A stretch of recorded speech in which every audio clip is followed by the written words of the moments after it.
Bien, buenas tardes. Tiene lugar en esta apacible tarde primaveral salmantina, tiene lugar la conferencia correspondiente al curso de especialización en Derecho de Contratos y Daños, que corre a cargo de mi querido amigo y compañero, el profesor don José Luis Pérez Serrabona González, que es, como ustedes saben, catedrático de Derecho Mercantil de la Universidad de Granada, una universidad no tan antigua como la Universidad de Salamanca, pero prácticamente, probablemente ya fuera de ironías, es lo ha sido siempre, una de las universidades más importantes de España y con mayor tradición, y muy especialmente su Facultad de Derecho, de la que el profesor José Luis Pérez Serrabona, además, en este momento es decano. Ocupa el decanato de esa facultad, lo cual no es cualquier cosa. Además de ello, es director de un máster universitario en Derecho de los Negocios. Y además de todo ello, o quizá todo ello trae causa de una circunstancia, de una condición que para mí es una de las dos más relevantes del profesor Pérez Serrabona, que es su condición de universitario. El profesor Pérez Serrabona es un universitario, vamos a decir, 24 horas sobre 24, y verán que ahora van a entender por qué lo digo, que no es una frase hecha, y 365 días al año. Es un universitario de pies a cabeza. Además de decano, director de un máster, es, desde hace un montón de años, rector del Real Colegio de San Bartolomé y Santiago, que, si no me equivoco, ese sí es el colegio mayor más antiguo que existe en España, que hunde sus raíces, creo que por el siglo XVI, hunde sus raíces en el siglo XVI. Y él es el rector de ese colegio, pero no es un cargo honorífico. Él vive allí, él come allí, él duerme allí con sus colegiales desde hace un montón de años. Y, por lo tanto, es universitario no desde que se levanta hasta que se acuesta, no, desde que se levanta hasta que se vuelve a levantar al día siguiente. Por lo tanto, eso dice mucho, ¿no?, de la cualidad universitaria de una persona. El profesor Pérez Serrabona es un conocido publicista en materia, especialmente, ha escrito sobre muchas cosas, pero especialmente en derecho de seguros y en todo lo que tiene que ver con el contrato, concretamente con el contrato de seguro, con la interpretación de las cláusulas contractuales de la póliza de seguro, y todo lo que rodea ese mundo, ¿no?, que no es una materia fácil. Y además, como buen universitario que es, y en eso somos bastante parecidos el profesor Pérez Serrabona y yo, es un digno discípulo de su maestro, al que siempre, igual que hago yo con el mío, el profesor Alonso Pérez, igual que él siempre cita, es discípulo de don Miguel Motos, un mercantilista también bien conocido en la doctrina española del siglo pasado, del siglo XX. El profesor Pérez Serrabona es doctor honoris causa de 2 universidades mexicanas, es miembro honorífico, yo sí lo sé decir, porque cuando me presentan a mí nadie lo sabe decir, de la Società degli Studiosi del Diritto Civile, que es la sociedad que agrupa a los civilistas italianos, de la que también es miembro honorífico el profesor Díaz de Lezcano, que se sienta hoy aquí esta tarde y que esta mañana ha dado clase en el curso de contratos y daños, que los tres compartimos ese pequeño honor. Les decía que hay 2 cualidades del profesor Pérez Serrabona que quería destacar. La primera es la de universitario y dejo para el final la más importante, y es su cualidad humana, primero como humanista, pero también como persona, porque el profesor Pérez Serrabona es una persona de carta cabal, es una persona, como se dice en Castilla, que se viste por los pies, que va con la verdad por delante. Es un hombre honesto, amigo de sus amigos. Y, bueno, como decía Machado en Juan de Mairena, es un hombre bueno en el buen sentido de la palabra. Y eso es lo más importante en esta vida, mucho más que todos los honoris causas que uno tenga, ¿no? Y por eso, cuando eso sucede, que no sucede muy frecuentemente, por cierto, cuando eso sucede es bueno que los amigos lo reconozcan y que lo digan en privado y, ¿por qué no?, pues que también lo digan en público. El profesor Pérez Arrabona nos va a hablar de lo que le dé la gana, pero en principio nos ha dicho que nos va a hablar acerca del contrato de explotación de la obra intelectual, dentro de la propiedad intelectual, que es un tema realmente difícil e interesante, y yo, sin más preámbulos, le cedo la palabra. Muchas gracias, José Luis, por estar aquí hoy. Bien, muchas gracias. Muchas gracias al profesor Llamas por sus cariñosísimas palabras, por su amistad permanente, por su ejemplo universitario, que a cada paso que se da se observa que tiene mayor intensidad. Siempre ha sido un universitario cabal y un universitario ejemplar dedicado a la docencia y a la investigación, esto es, dedicado a los otros, dedicado a los estudiantes fundamentalmente y a quienes podemos aprender de él, y con cada paso que da en su vida profesional y en su vida funcionarial demuestra además un cariño mayor hacia la universidad. Por eso, para mí es una extraordinaria satisfacción volver a esta Universidad de Salamanca, que no es cualquier universidad, es la Universidad de Salamanca, a una actividad que está coordinada, que está dirigida por el profesor Llamas y que forma parte de las actividades del ámbito de derecho civil, algunas de cuyas representantes están aquí. Yo les agradezco mucho su presencia. Y Salamanca y el derecho civil unidos no son cualquier cosa, y Salamanca, derecho civil y profesor Llamas son un referente a nivel nacional y a nivel internacional. Por eso, ser llamado por el profesor Llamas es una enorme satisfacción. Es la tercera o la cuarta vez que vengo. Si ustedes se dan cuenta por la foto, antes era más joven que ahora. No sé cómo evoluciono, ¿no?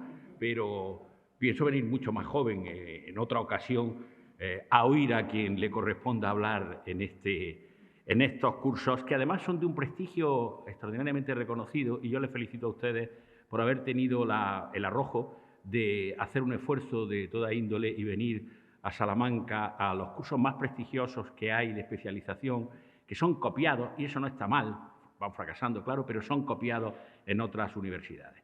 Es una auténtica satisfacción tener a esta universidad que te pueda invitar, al profesor Llama que te pueda invitar a un auditorio en el que se incorpora el profesor Díaz del Escano, al que aprecio muchísimo y en el que están ustedes. Por eso, vaya por delante mi emoción que contengo y el honor que supone estar en esta universidad. Esta universidad en la que voy a intervenir haciendo una referencia a los contratos y a la explotación empresarial de la propiedad intelectual y de otras obras, de otras creaciones del espíritu humano. Porque entre los bienes que son objeto del tráfico económico en el mercado, por supuesto que se citan tradicionalmente los bienes muebles, las materias primas, las mercaderías, etcétera, pero también están los llamados bienes inmateriales. Son esos bienes que no se encuentran incorporados a un único bien material, que no son tangibles, porque no son corpóreos, y su protección por parte del ordenamiento jurídico viene dada normalmente porque se atribuye a su titular un derecho de explotación sobre los mismos que puede ceder o que puede transmitir. Pero de otra parte es que estos bienes realmente forman parte de los elementos que integran el patrimonio empresarial. O sea, pueden formar parte de lo que se entiende por empresa, de lo que se entiende por el patrimonio empresarial. Y esos bienes inmateriales serán los llamados bienes de la propiedad industrial, que otorgan derechos exclusivos de explotación sobre las invenciones, sobre el diseño, sobre las marcas y sobre los signos distintivos, que naturalmente utilizan los empresarios, pero que además son riqueza cuando están en su propio patrimonio, y también los llamados derechos de autor y derechos conexos a estos, que se refieren a derechos que atribuyen, o son derechos sí que atribuyen determinadas condiciones, determinada protección a obras literarias, obras artísticas, obras científicas, programas de ordenador, etc.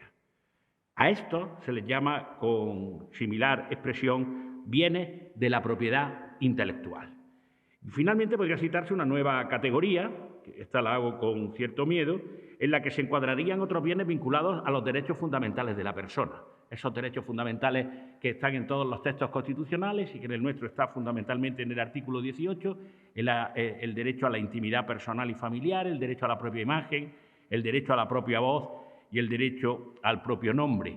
Bueno, realmente estos derechos no podrán transmitirse, serán más difíciles de transmitir, pero sí son objeto de explotación.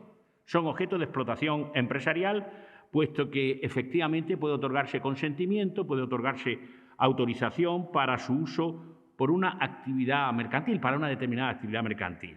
Y lo que sería en principio una intromisión, al ser consentida expresamente, se convierte en base de una actividad económica de gran interés en el mercado. No digo públicamente que podría pensar si también el honor puede venderse, si a través del honor puede enriquecerse cualquiera, vendiendo su honor, cediendo su honor. Yo creo que el honor todavía existe, muy limitado ciertamente, pero cuando uno ve la televisión, en este momento ahora mismo no hay que poner alguna cadena, puede darse cuenta cómo se vende el honor, ¿no? Cómo se trafica perfectamente con el honor. Bien, pues, ciñéndonos a la propiedad intelectual, que es el tema de mi intervención, o va en el tema de mi intervención, quisiera decirles que en muchas ocasiones, y sobre todo en la Organización Mundial de la Propiedad Intelectual, la OMPI, se ha considerado que tal expresión se refiere a las dos creaciones, a las dos menciones que he hecho antes, tanto a lo que consideramos la propiedad industrial como la propiedad intelectual. O sea, se refiere a las creaciones de la mente.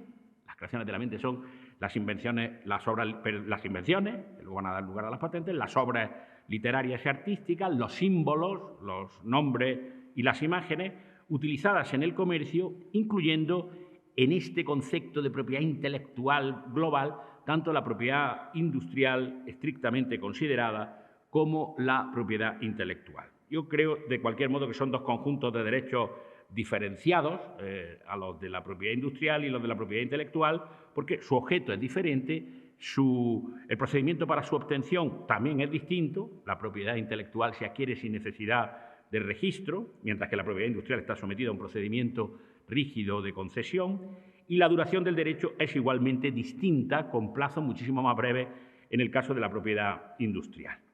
Bien, quizá lo ha solucionado así la Organización Mundial de la Propiedad Intelectual y la propia doctrina, porque cuando en el derecho hay un maestro delante, pero me permito decir, cuando hay algún concepto que no se sabe muy bien cómo completar, pues se buscan conceptos que sean base y que nos sirven para llamar a algo, ¿no? ¿Cómo llamamos a los bienes integrantes del patrimonio empresarial que consisten en el derecho a perpetuarse en la situación arrendaticia? Propiedad comercial, ¿no? Propiedad horizontal, ¿no? Bueno, pues aquí propiedad intelectual, ¿no? O sea, si es exactamente la palabra que es la más adecuada. Bueno, pues como les decía, los derechos de la propiedad intelectual, nosotros vamos a hacer una brevísima referencia también a lo de la propiedad industrial, pero los derechos de la propiedad intelectual son las creaciones originales, la interpretación de estas creaciones originales y determinadas producciones literarias, artísticas o literarias. Se ha puesto de relieve que los titulares de los derechos de la propiedad intelectual deben de tener alguna compensación, y es lógico, por el uso que se hace de sus derechos, por el uso que hacemos de sus derechos. Y de otro lado, es razonable que cualquier creación intelectual, que sea original, deba protegerse. Pero es que además hay que precisar que la propiedad intelectual y las demás creaciones del espíritu, según hemos indicado, como les decía, y aquí tiene sentido que pueda intervenir un mercantilista sobre todo, pueden ser objeto de explotación por parte de sus titulares, y más concretamente objeto de explotación empresarial. Al igual que se distinguen distintos tipos de mercados, podría entonces considerarse incluso la existencia de un mercado de la cultura en el que se generaría y se difundiría la propiedad intelectual. La propiedad intelectual sería el objeto de este mercado y del tráfico económico en el mercado en general, sobre la base, entre nosotros, del principio de reconocimiento de la propiedad privada del artículo 33, en la que se integraría la propiedad intelectual, siendo un tipo especial de propiedad, precisando, claro, el Código Civil que el autor de una obra literaria, científica, artística, tiene derecho a explotarla y a disponer de ella a su voluntad. Y también, entre nosotros, del principio de libertad de empresa del artículo 38 del texto constitucional, que permitiría y facilitaría la explotación de la misma. Por lo tanto, a los creadores de una obra hay que protegerlos frente a la utilización indebida por parte de los demás, y a los creadores de la obra hay que darles la oportunidad de que exploten económicamente su creación, de que se enriquezcan con su creación. Es verdad que no ha pasado a lo largo de todo el tiempo, ¿eh? Cervantes escribía porque le encargaban que escribiera, pero no le daba para comer, ¿no? Luego, con el paso del tiempo, fíjense lo que ha ocurrido, ¿no? Esta propiedad intelectual debe de tener un reconocimiento nacional, lógicamente, pero también un reconocimiento internacional. Y es curioso que ya en 1948, en la Declaración Universal de Derechos Humanos, se precisaba el derecho de toda persona a tomar parte libremente en la vida cultural de la comunidad, a gozar de las artes y a participar en el progreso científico y en el beneficio que de él resulte. El párrafo segundo del artículo 27 de este texto concretaba: toda persona tiene derecho a la protección de los intereses morales y materiales que le correspondan por razón de las producciones científicas, literarias o artísticas de que sea autora.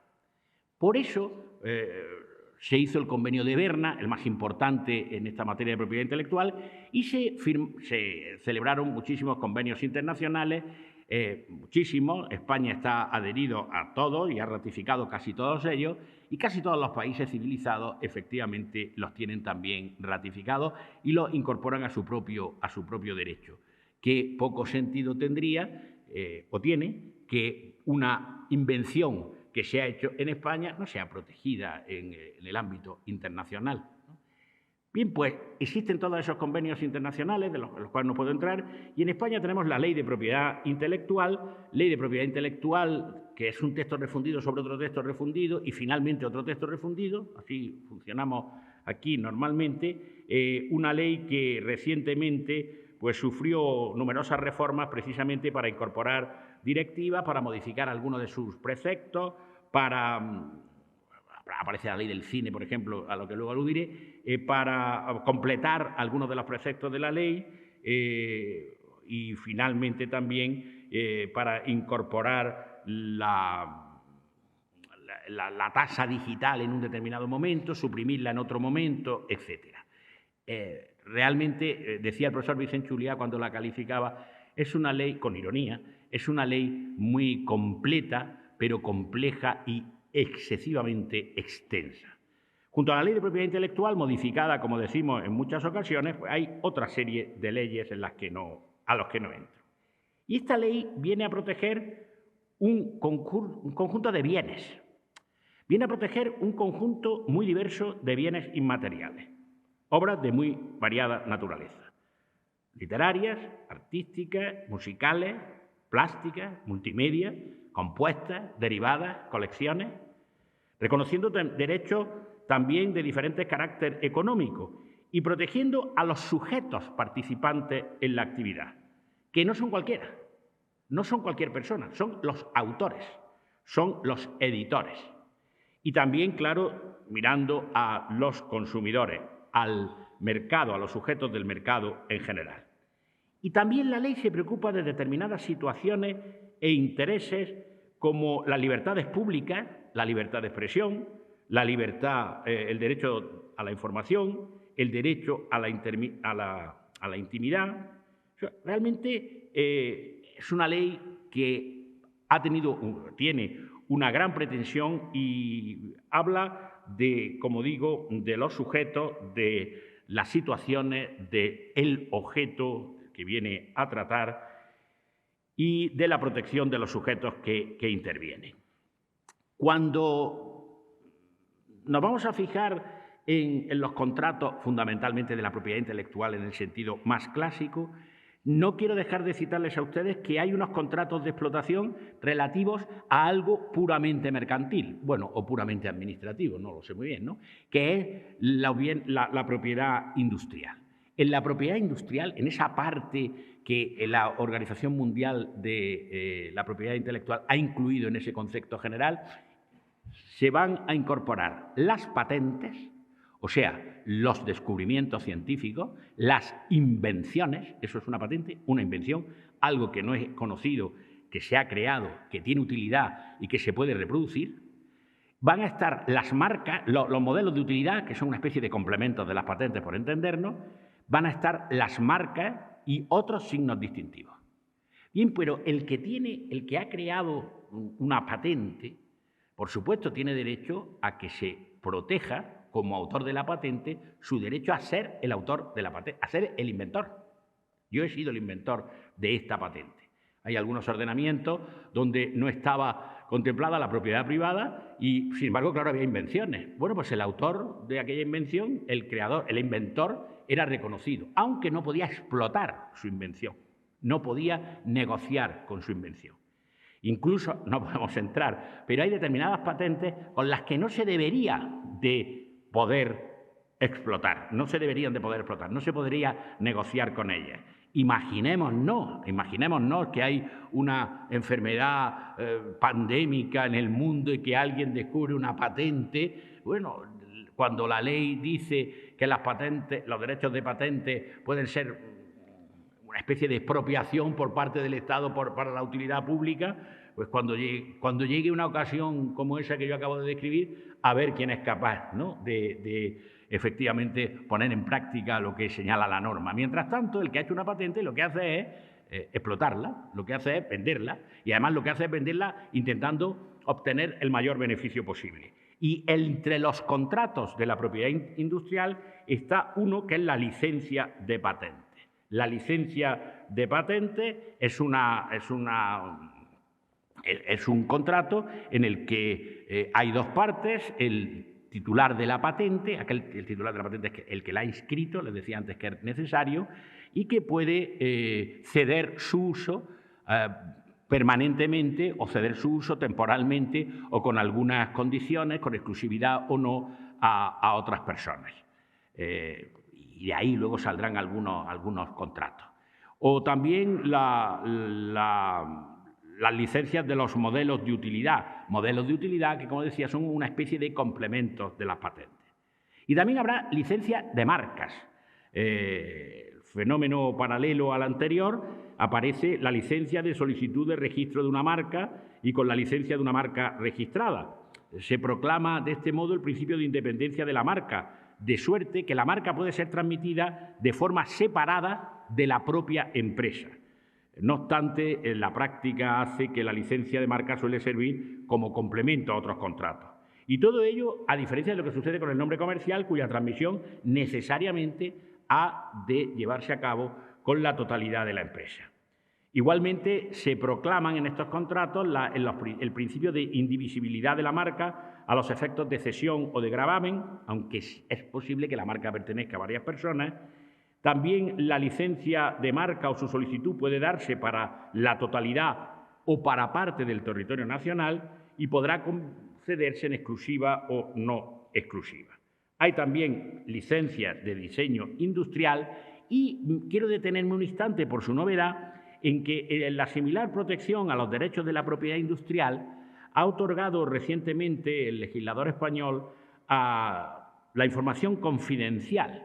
Mediante la ley de 20 de febrero del año 19 de secretos empresariales, el legislador ha creado una protección especial a la información confidencial con el fin de salvaguardar en lo posible los conocimientos técnicos, científicos, los planes, los estudios de mercado, así como los datos empresariales o secretos sobre elementos o proveedores. Esta es una información importantísima para los empresarios, la de sus secretos industriales, y sin embargo es transmisible por cualquier título, por lo que su utilización podrá ser objeto de concesión de licencias. Esas concesiones de licencias tienen también algunas características. Primero, las partes deben de fijar las condiciones objetivas, territoriales, temporales, en las que vaya a desarrollarse la utilización del secreto. En segundo lugar, el licenciatario ha de emplear toda la diligencia para impedir que se viole ese secreto por terceros. En tercer lugar, ya que el secreto empresarial puede ser objeto de copropiedad, las licencias para su explotación habrán de ser otorgadas de forma conjunta por todos los comuneros, salvo que un órgano judicial autorice a uno solo de estos a hacerlo. Y las licencias podrán ser concedidas con exclusividad o sin exclusividad. Bien, pues en este campo vemos que en la propiedad industrial hay posibilidad de explotación con muchos contratos y piensen ustedes, no vamos a entrar, pero sí tenerlos presentes, como una determinada marca, como una determinada empresa opta en algunas ocasiones en instalar una sucursal en un determinado lugar o bien en utilizar el contrato de concesión mercantil o bien usar el contrato de franquicia, contratos ambos no regulados por el legislador español, sí previsto en el anteproyecto de Código Mercantil, de modo que cede el uso no solamente de la marca, sino con el complemento de hacer la publicidad en la misma forma, de secreto industrial, etc. Da pie a una serie importante de contratos. Pero volviendo y limitándome a la propiedad intelectual estrictamente considerada, sabemos, les decía, que España está adherida al sistema, al convenio de Berna y también que tiene, como les digo, su propia ley reguladora. Y en este sentido conviene pensar, y es lo que yo pretendo hacer brevemente, quiénes son los sujetos que intervienen en estos contratos, sobre qué se desarrollan estos contratos, cómo se llevan a cabo estos contratos y qué derechos atribuyen a cada una de las partes de estos contratos. Y en este sentido, brevísimamente, hay que recordar que de un lado en estos contratos están los autores. No cualquier persona, no como un contrato de compraventa o un contrato de arrendamiento, no. Están los autores. Y un autor es una persona natural que crea una obra literaria, artística o científica. Por eso, por autor hay que entender una persona física y no una persona jurídica. Aunque sí exista la posibilidad de que en algunos casos las personas jurídicas puedan beneficiarse de la protección que la ley concede al autor, como en algunos casos de contratos informáticos. Al autor, digo una persona, no puede ser una máquina, no puede ser un ordenador. No sé exactamente cuál será la situación, pero ese nuevo mecanismo del GTP, o no sé qué, que le dices que te haga el trabajo y te lo entrega a la máquina hecho, no encaja en la protección de la propiedad intelectual, ni se sabe quién es el autor, ¿no? Será la máquina, exactamente, ¿no? Bien, pues les digo, el autor es esa persona física, creador de la obra, al que corresponden todos los derechos. Y aunque puede transmitir algunos de ellos, o aunque algunos de ellos lleguen a transmitirse, esa transmisión no podrá afectar a los derechos o a las facultades morales, ni incluso tampoco a algunas patrimoniales. Si se trata de un autor casado, pues naturalmente las consecuencias son diferentes. Si se trata de un autor casado en régimen de comunidades gananciales, los derechos patrimoniales del autor, los derechos de la explotación seguirán el régimen propio. Incluso quiero decirle, ahora no me atrevo exactamente porque no lo conozco, no por prudencia, sino porque no lo conozco, no es preciso ninguna capacidad para ser autor. Ninguna. Antes se decía que un menor o un incapacitado o un incapaz podrían crear y, en consecuencia, ser autores, por serlo, de una obra. Ahora no sé si estas diferencias podrían hacerse.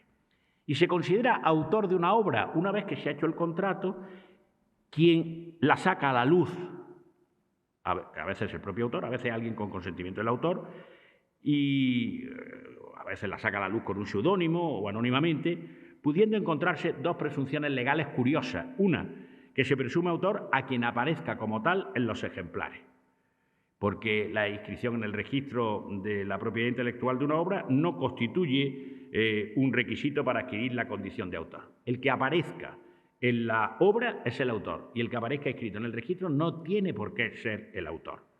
Es verdad que pueden ser muchos autores. También los contratos van a estar condicionados por ello. Puede haber obras en colaboración con numerosos autores, obras colectivas, también con numerosos autores organizados de una forma diferente. Puede haber obras compuestas que están formadas de una obra nueva que incorpora otra preexistente sin la colaboración del autor de esta última. Y puede haber, por supuesto, obras independientes. En resumen, autor, o sea, las personas que van a contratar, la persona que crea una obra literaria, artística o científica que sea original, aunque pueda ser creada por varios, sin exigencia de ningún tipo de requisito personal del autor ni formal. Por ser el creador de la obra, el autor adquiere los derechos que le corresponden, es el único titular pleno de la propiedad intelectual y podrá explotar su obra para la obtención de una ganancia y ceder sus derechos de explotación de carácter patrimonial por acto inter vivo o por acto mortis causa. También la ley del cine del año 2007 reconoce la condición de autor al director y a otros personajes del mundo del cine. Sobre lo que se contrata, el objeto sobre el que se contrata es la obra, la creación. Es toda creación original, expresada en cualquier medio o soporte.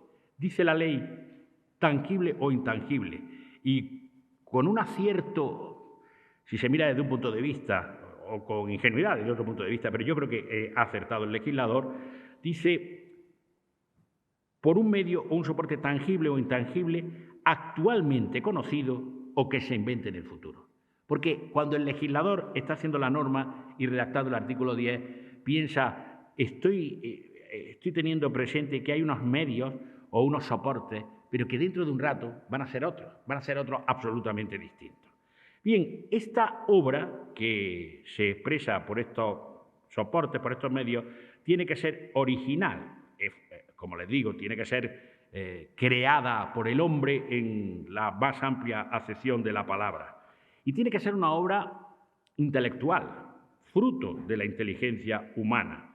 Y por ello no pueden ser consideradas ni tuteladas como propiedad intelectual aquellas obras que hayan sido creadas u ofrecidas, creadas no sería la palabra, por la naturaleza, o son consecuencia de la actividad de un animal, o son llevadas a cabo por una máquina. Por ejemplo, un ordenador. Sí habrá alguna protección, lógicamente, para el autor del programa del ordenador, o para el autor o para el propio programa del autor. Del ordenador. La ley no solamente se ha atrevido a definir la obra, sino que, como son tantas, y pueden ser tantas, de una manera, yo creo que excesiva, ha ido recogiendo cuáles son las obras y ha ido distinguiendo una obra de otra. Y como consecuencia, a la hora de redactar el contrato, habrá que incluir, en cuanto al objeto, la descripción de una u otra que no es fácil de perfilar, porque en esa obra estarán, en el concepto de obra, estarán los libros, los folletos, los impresos, los epistolarios, los escritos, los discursos, las alocuciones, las conferencias, los informes, las explicaciones de cátedra y todas otras obras de igual naturaleza. Todas estas son un grupo, el primero de ellos, ¿no? Las composiciones musicales, con letra o sin letra, las obras dramáticas y dramático-musicales, las obras cinematográficas, las esculturas y las obras de pintura, dibujo, grabado, litografía y las historietas gráficas, los tebeos, los cómics, los ensayos, los bocetos, los proyectos, los planos, las maquetas, otro grupo los gráficos, los mapas y los diseños, las obras fotográficas. Realmente no siempre se ha reconocido el derecho de autor de una fotografía, hoy sí, cada día es más complicado, e incluso los programas de ordenador. Los programas de ordenador, la protección jurídica se extiende al programa en sentido estricto, al código fuente, que es un conjunto de instrucciones o de órdenes y líneas de código necesarias para la ejecución de su función, a la documentación preparatoria, que realmente es un boceto o borrador del programa, y al manual de uso del programa del ordenador. cada uno en su lenguaje correspondiente. Y hay muchas más obras. Piensen ustedes cómo se podría contratar la cesión de bases de datos, ¿no? De bases de datos de muy variada naturaleza y cómo son originales, ¿eh? Cómo se entiende que son originales, las colecciones de sentencias, etcétera, ¿no? Obras multimedia que no se encuentran en la relación que ha señalado el legislador, pero que son obras de una gran actualidad en la práctica, que exigen siempre un ordenador y un programa de ordenador, porque se trata de creaciones digitales, y obras derivadas. Y obras radiofónicas, me olvidaba, ¿no? Y obras radiofónicas. Bien, pues fíjense, sabemos quiénes son los contratantes, de una parte, el autor, sobre qué se contrata. Sobre estas obras, lo que se va a ceder es la explotación de la obra, bien con carácter definitivo, bien con un carácter temporal, y eso es porque forma parte de los derechos del autor. Derechos del autor que cuando se estudian en el ámbito del derecho privado, inmediatamente nos surge la más importante parte de esta materia, que son los derechos morales. Son esos derechos personalísimos, esos derechos irrenunciables, inalienables, inseparables de la condición del autor. Y son el derecho de divulgar su obra. Al autor corresponde decidir si su obra va a ser divulgada o no. Y en su caso, ¿cuándo? ¿Cómo? Esto es si va a ser accesible al público o no. Lo que hay que poner íntimamente en relación con los derechos patrimoniales o de explotación, porque si el autor decide que su obra no va a permanecer inédita, llevará a cabo este acto de divulgación ejercitando los derechos de explotación que le correspondan. Como parte o como complemento de este derecho, corresponde decidir al autor si la divulgación de su obra se hace con su nombre o no. Derecho de paternidad, exigir el reconocimiento de su condición de autor de la obra. Derecho a la integridad, tiene derecho a impedir cualquier deformación, modificación, alteración de su obra. Derecho de modificación. Un autor tiene derecho a modificar su obra, puesto que él la ha creado y, sobre todo, porque a él le pertenece. Si bien se imponen dos límites a este derecho, deben respetarse los derechos adquiridos por terceros. Vuelven los contratos, que normalmente serán derechos de explotación que le han sido cedidos. Y el segundo lo constituye, el segundo límite, las exigencias de protección de bienes de interés cultural que integran el patrimonio histórico español, caso de que en vida del autor su obra haya tenido la mala suerte de ser declarada bien de interés cultural, declaración que no podrá ser llevada a cabo si no media el consentimiento del autor o su adquisición por la Administración. Derecho a la retirada de la obra. Un autor puede perder sus convicciones. Pensaba de una determinada forma y tiene unas convicciones intelectuales o morales y ha abdicado de ellas, o se ha arrepentido de lo que ha dicho, o se ha dado cuenta que se ha equivocado, ¿no? Entonces, cabe ese derecho de retirada de la obra, el derecho de acceso a un ejemplar único de la obra, raro, etc. La duración de estos derechos no es ilimitada, ni es idéntica para cada uno de los casos. Con la muerte del autor se extinguen los derechos a decidir si revela su identidad, a modificar la obra, a retirarla del comercio, expresión exacta que es la que utiliza la ley y es la que muestra la íntima relación de este derecho con los patrimoniales, y la de acceder al ejemplar único raro de la obra. El derecho de la paternidad y a exigir el respeto a la integridad de la obra no tienen límite en el tiempo y se perpetúan, lógicamente, tras la muerte del autor, correspondiéndole a la persona a que el autor le haya confiado este derecho por acto de última voluntad o, en su defecto, a los herederos. Porque, efectivamente, la titularidad de la obra, y ahora veremos el derecho de explotación, va mucho más allá de la vida del autor. Cuando algunos civilistas ilustres y admirados dudan de si es adecuado el sistema hereditario y de si ha de tener derecho alguien cuando hace testamento a seguir unos límites, unas pautas concretas que señala el Código Civil o las leyes forales o lo que sea, y dudan incluso de que no pueda tener libertad absoluta para dejar los bienes a quien considerara, una elucubración puramente teórica, también habría que elucubrar teóricamente si es posible que los herederos de un autor puedan disponer de su obra 70 años, enriqueciéndose de lo que hizo un tío abuelo al cual seguramente no conocieron durante, 70 años, y además disponiendo de la posibilidad de, si encuentran una obra de ese antepasado, de esa persona que le legó, de ese amigo que le legó los bienes de la propiedad intelectual, si la encuentran, el derecho a explotarla. ¿Por qué se va a explotar si él no la explotó durante su vida? A lo mejor es que no quiso explotarla, le pareció mal la obra, quiso usar su derecho a que quedara inédita. Bien, pues junto a esos derechos morales están los derechos de la explotación de carácter patrimonial que, como hemos dicho ya, tienen como función atribuir al autor la titularidad sobre el valor patrimonial de la obra, pudiendo distinguir dos categorías, los derechos exclusivos y los derechos de simple remuneración. Normalmente, el acto de explotación tendrá una finalidad lucrativa, aunque no dejará de considerarse como tal si se realiza de forma gratuita, sigue siendo un contrato.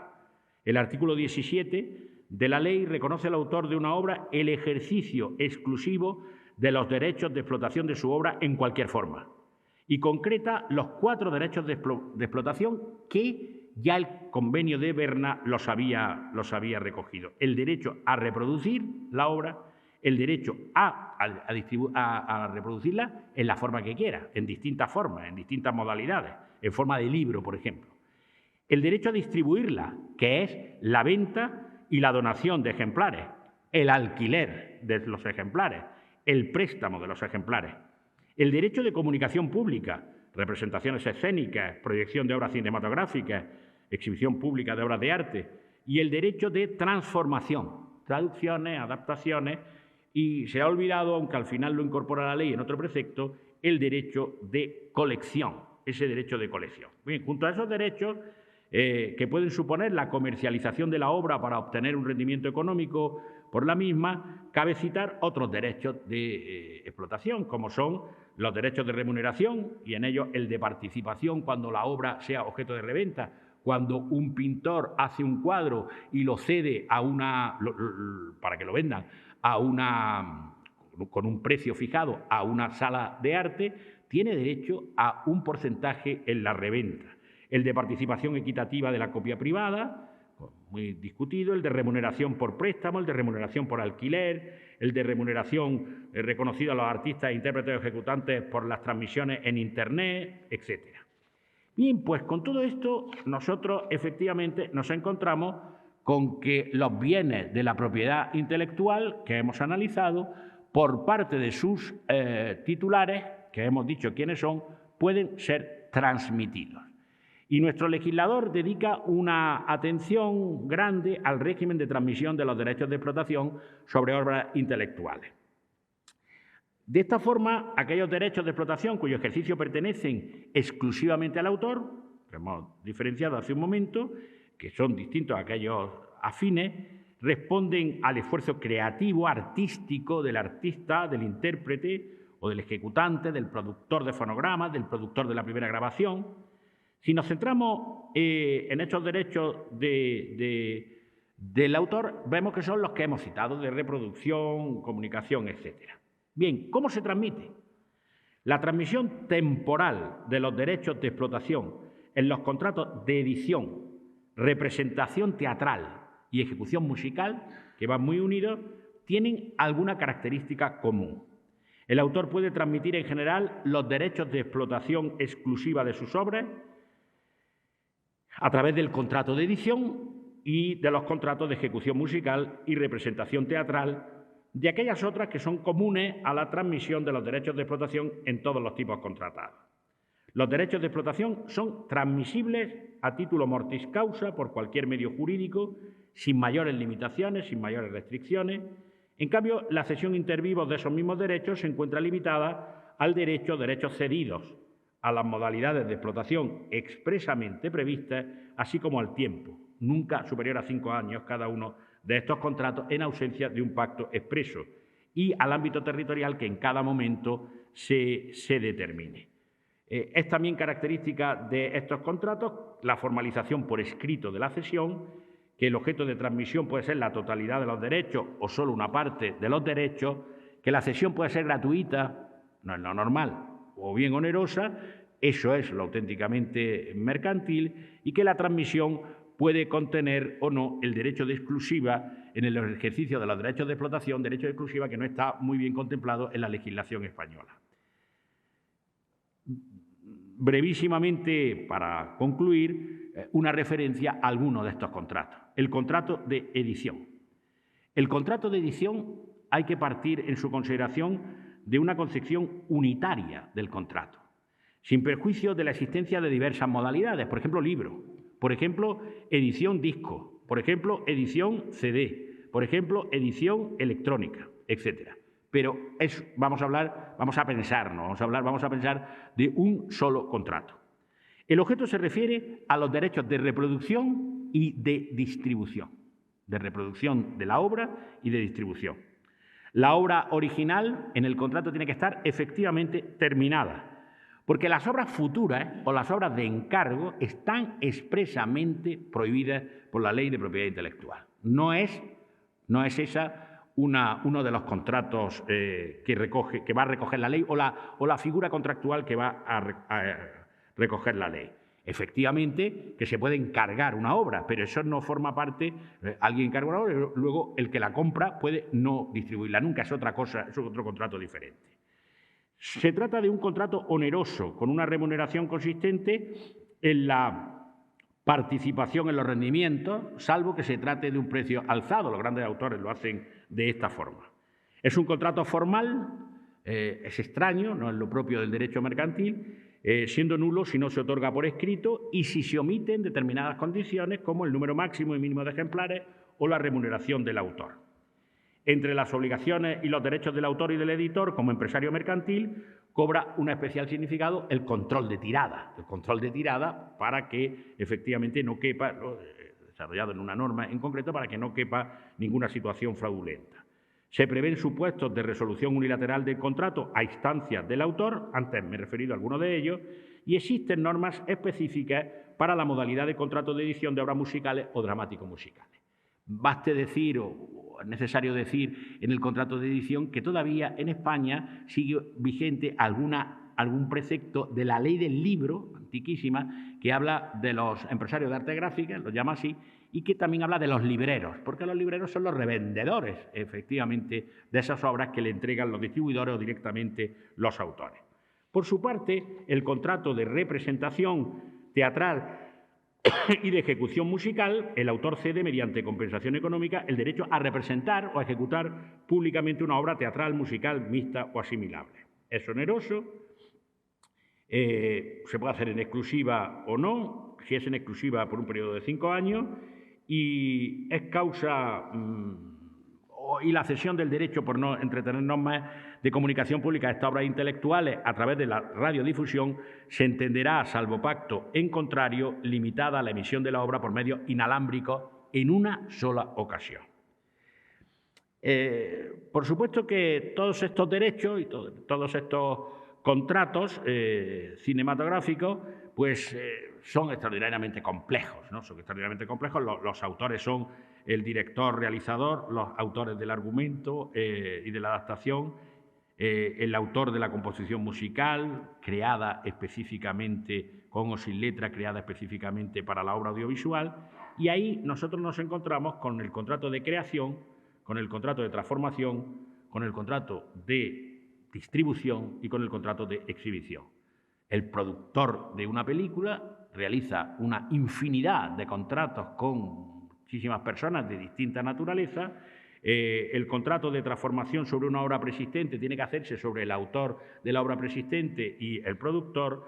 En tercer lugar, el contrato de distribución, de modo que las grandes distribuidoras ceden la utilización de la película, la exhibición de la película a las salas de cinematografía. Y finalmente el contrato de exhibición, que hasta hace muy poco tiempo permitía ver a una especie de espías en las salas de los cines que iban a tomar la taquilla si es que, cuántas entradas se habían vendido, si es que se participaba en el beneficio según el beneficio de la taquilla, que todavía se sigue haciendo, aunque ahora hay unas entidades por cierto, puestas en tela de juicio por sus propios administradores, que son las sociedades de autores, las sociedades que gestionan los derechos de autor. Y por último, que habría que citar a los contratos de transmisión de programas de ordenador, los software o los computer contracts, que están rodeados de la específica protección jurídica que la autoría de tales programas efectivamente les comporta. Configuran igualmente una categoría genérica en la que se incluyen diferentes modalidades contractuales, como la cesión de un programa hecho a medida o la cesión de programas realizados en serie, válidos para todo usuario. Realmente la plasticidad que hay en este tipo de contratos varía prácticamente todos los días. Bien, pues con esta reflexión yo quisiera simplemente resumir diciendo que hemos visto este panorama de los distintos contratos, los principales contratos que los empresarios, a fin de cuentas, el editor va a ser el empresario, que los empresarios llevan a cabo con los autores, pueden hacer con los autores de las creaciones de la mente humana para explotarlos económicamente. ¿Estos contratos qué son? ¿Son contratos principales o son contratos accesorios? Probablemente sean contratos principales, ¿no? Había un mercantilista que cuando hablaba de la clasificación de los contratos decía, los contratos los hay, hablando de los grandes autores, que eran los principales y los accesorios, ¿no? Los contratos de cambio y los contratos para el cambio. Él decía mucho más simplemente los que están en el código y los que no están en el código, ¿no? Pero su clasificación la decía él según dice el código. Porque dice, son actos de comercio los que están en el código y cualesquiera otros de naturaleza análoga, los que están y los que no están. Bien, pues, desde luego son contratos singulares, son contratos muy específicos.